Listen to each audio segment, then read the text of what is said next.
Hello నమస్తే, welcome back to my YouTube channel వేసీ paradise. I am Gajvalli Sai Sahiti. ఈరోజు వినాయక చవితి స్పెషల్గా 3 రెసిపీస్ తోటి మీ ముందుకు వచ్చేసాను. వినాయక చవితి పండుగ రోజున అందరూ ఎంతో ప్రత్యేకంగా వినాయకుడికి నివేదించే ప్రసాదం బెల్లం పాల తాలికలు ఎలా చేసుకోవాలో చూపించబోతున్నాను. ముందుగా స్టవ్ మీద ఒక కడాయి పెట్టుకొని హీట్ అయిన తర్వాత అందులో 1 టేబుల్ స్పూన్ నెయ్యి వేసుకొని మెల్ట్ అయ్యేంత వరకు వెయిట్ చేయాలి. మెల్ట్ అయిన నెయ్యిలో మనకి నచ్చిన డ్రై ఫ్రూట్స్ అన్నిటినీ వేసుకొని ఫ్రై చేసుకోవాలి. ఫ్రై అయిన డ్రై ఫ్రూట్స్ని పక్కకు తీసుకొని నెయ్యి ఉన్న అదే కడాయిలో 1 కప్ వాటర్ పోసుకొని తర్వాత అందులో చిటికెడు ఉప్పు వేసుకొని వాటర్ రోలింగ్ బాయిల్ అయ్యేంత వరకు వెయిట్ చేయాలి. స్వీట్ ఎక్కువ తినేవారు అయితే ఇదే స్టేజ్లో 1 టేబుల్ స్పూన్ బెల్లం వేసుకొని కరిగించుకోండి. బాయిల్ అవుతున్న వాటర్లో 1/2 కప్ బియ్యం పిండిని కొంచెం కొంచెం వేసుకుంటూ ఉండలు లేకుండా మిక్స్ చేసుకోవాలి.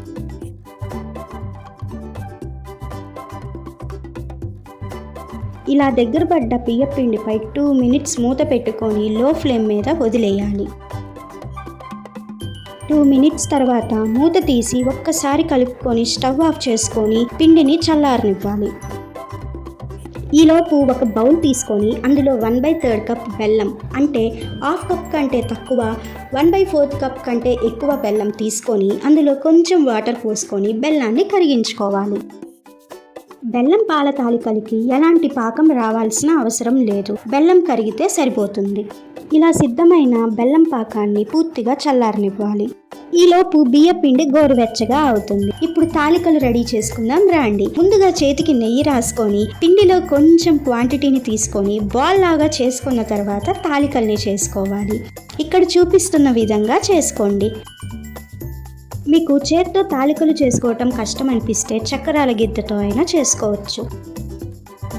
తర్వాత స్టవ్ మీద ఒక కడాయి పెట్టుకొని అందులో 2 టీ స్పూన్స్ నెయ్యి వేసుకొని మెల్ట్ అయిన తర్వాత అందులో 1 టేబుల్ స్పూన్ కొబ్బరి తురుము వేసుకొని ఫ్రై చేసుకోవాలి. ఎండు కొబ్బరి తురుమైనా పచ్చి కొబ్బరి తురుమైనా వాడుకోవచ్చు. ఫ్రై అయిన కొబ్బరి తురుములో మీగడ ఉన్న పాలు అయితే 3 కప్స్, మీగడ లేని పాలు అయితే 2 కప్స్ పోసుకొని పొంగు వచ్చేంత వరకు ఆగాలి. ఈ ప్రాసెస్కి మనం ఒకసారి కాచి చల్లార్చిన పాలను యూజ్ చేసుకోవాలి.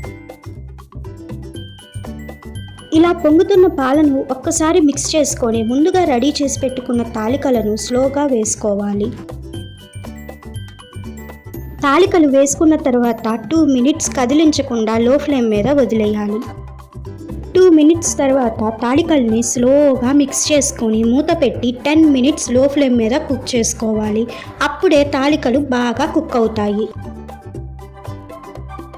10 మినిట్స్ తర్వాత మూత తీసి తాలికలు ఉడికాయో లేదో చెక్ చేసుకొని ముందుగా రెడీ చేసి పెట్టుకున్న బెల్లం పాకం పోసుకొని 5 మినిట్స్ లో ఫ్లేమ్ మీద కుక్ చేసుకోవాలి.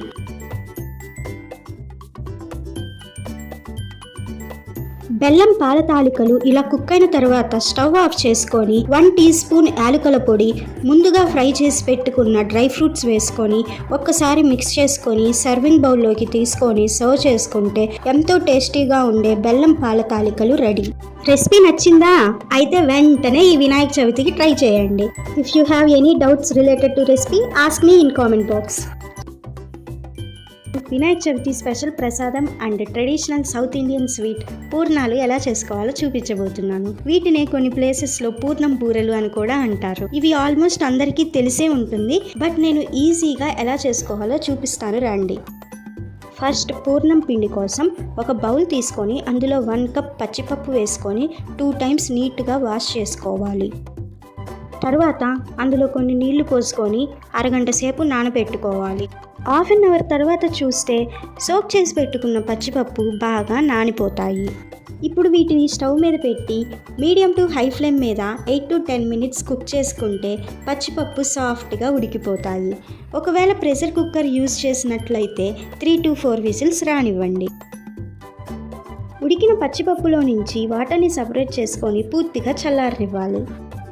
తర్వాత ఒక మిక్సీ జార్ తీసుకొని అందులో ఉడికించిన పచ్చిపప్పు 3/4 కప్పు నుంచి 1/4 కప్పు వరకు మీరు తినే స్వీట్ లెవెల్ని బట్టి బెల్లం, 1 టేబుల్ స్పూన్ కొబ్బరి, కొంచెం యాలకుల పొడి వేసుకొని మెత్తగా గ్రైండ్ చేసుకోవాలి. మనం గ్రైండ్ చేసుకున్న పిండి ఇక్కడ చూపిస్తున్న విధంగా ఉంటుంది. తరువాత స్టవ్ మీద కడాయి పెట్టుకొని అందులో 1 టీ స్పూన్ నెయ్యి వేసుకొని గ్రైండ్ చేసి పెట్టుకున్న పిండిని వేసి 2 మినిట్స్ లో ఫ్లేమ్లో ఫ్రై చేసుకోవాలి. ఇలా ఫ్రై చేసుకోవటం వల్ల పూర్ణం పిండి మరింత టేస్టీగా మారుతుంది. నేను పూర్ణాలు చేయటానికి దోశ పిండి వాడుతున్నాను. దీని ప్లేస్లో మైదా కానీ గోధుమ పిండి కానీ యూస్ చేసుకోవచ్చు. దోశ పిండి యూస్ చేస్తున్నట్లు అయితే టేస్ట్కి తగినంత సాల్ట్ వేసి మిక్స్ చేసుకోండి. మైదా కానీ గోధుమ పిండి కానీ యూస్ చేస్తున్నట్లు అయితే సాల్ట్తో పాటు చిటికెడు బేకింగ్ సోడా కూడా వేసుకొని మిక్స్ చేసుకోవాలి. ఏ పిండి అయినా ఈ కన్సిస్టెన్సీలో ఉండేలా చూసుకోవాలి. తరువాత పక్కన పెట్టిన పూర్ణం పిండిని తీసుకొని మీకు కావాల్సిన సైజులో బాల్స్ని రెడీ చేసుకోండి. ఇప్పుడు స్టవ్ మీద కడాయి పెట్టుకొని డీప్ ఫ్రైకి సరిపడా ఆయిల్ పోసుకొని బాగా హీట్ అవ్వనివ్వాలి. ఇలా హీట్ అయిన ఆయిల్లో ఇక్కడ చూపిస్తున్న విధంగా పూర్ణం పిండిని దోశ బ్యాటర్లో డిప్ చేసుకుంటూ స్టవ్ని లో ఫ్లేమ్లోకి టర్న్ చేసుకొని నెమ్మదిగా పూర్ణాలను వేసుకోవాలి. ఒక్కొక్క పూర్ణం మధ్యలో గ్యాప్ ఉండేలా చూసుకోవాలి. ఇలా పూర్ణాలని వేసుకున్న తర్వాత మంటని మీడియం ఫ్లేమ్లోకి టర్న్ చేసుకొని పైనుంచి ఇలా ఆయిల్ని వేసుకుంటూ ఉండాలి. ఇలా ఆయిల్ని వేసుకోవటం వల్ల పూర్ణాలు పగలకుండా ఉంటాయి. మీరు పూర్ణాలని బాగా సాఫ్ట్గా చేసుకోవాలి అనుకుంటే ఇలా ఉన్నప్పుడే బయటికి తీయండి. అలా కాకుండా బాగా క్రిస్పీగా చేసుకోవాలి అనుకుంటే గోల్డెన్ బ్రౌన్ కలర్లోకి వచ్చాక బయటికి తీయండి. ఇలా చేసుకుంటే ఎంతో టేస్టీగా ఉండే పూర్ణాలు రెడీ. రెసిపీ నచ్చిందా? అయితే వెంటనే ఈ వినాయక చవితికి ట్రై చేయండి.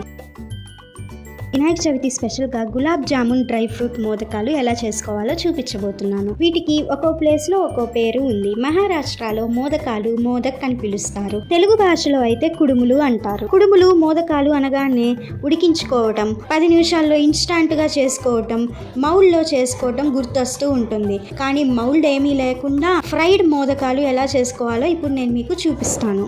ముందుగా 175 గ్రామ్స్ గులాబ్ జామ్ మిక్స్ని తీసుకొని అందులో కొంచెం కొంచెం వాటర్ పోసుకుంటూ గులాబ్ జామున్ పిండిలాగా మిక్స్ చేసుకోవాలి.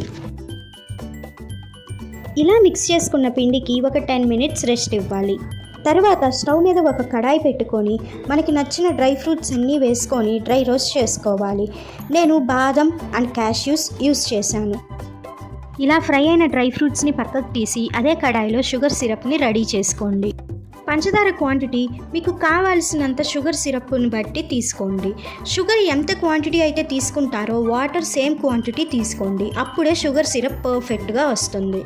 ఇలా రెడీ అయిన షుగర్ సిరప్ని ఫిల్టర్ చేసుకొని అందులో కొంచెం యాలకుల పొడి వేసుకొని పక్కన పెట్టుకోండి. తర్వాత గులాబ్ జామున్ మిక్స్ తోటి మోదకాలు చేసుకోవాలి. ముందుగా ఇలా కొంచెం క్వాంటిటీ పిండిని తీసుకొని రౌండ్ లాగా చేసుకున్న తర్వాత ఇక్కడ చూపిస్తున్న విధంగా చేసుకోవాలి.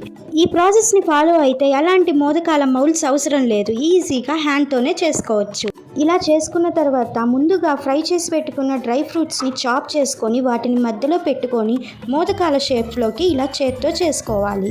చేతికి నూనె కానీ నెయ్యి కానీ అప్లై చేసుకుంటూ మోదకాలని చేసుకోండి. ఎలాంటి మౌల్డ్ లేకపోయినా పర్ఫెక్ట్గా మోదకాలను రెడీ చేసుకోవచ్చు. తర్వాత స్టవ్ మీద ఒక కడాయి పెట్టుకొని డీప్ ఫ్రైకి సరిపడా నూనె కానీ నెయ్యి కానీ వేసుకొని హీట్ అవ్వనివ్వాలి. నేనైతే నెయ్యి యూస్ చేశాను. నెయ్యితో వచ్చే కమ్మదనమే వేరు. హీట్ అయిన నెయ్యిలో మోదకాలను వేసుకొని లో టు మీడియం ఫ్లేమ్లో గోల్డెన్ బ్రౌన్ కలర్ వచ్చేంత వరకు ఫ్రై చేసుకోవాలి. ఇలా ఫ్రై అయిన మోదకాలను షుగర్ సిరప్లో వేసి 15 మినిట్స్ వదిలేసిన తర్వాత షుగర్ సిరప్తో పాటు కలిపి తింటుంటే అమృతమే అండి. రెసిపీ నచ్చిందా? అయితే ఇంకెందుకు లేట్, వెంటనే ఈ వినాయక చవితికి ట్రై చేయండి. Stay tuned for more interesting recipes. Please do watch, like, share, comment and subscribe to my YouTube channel. Thank you for watching. Bye bye.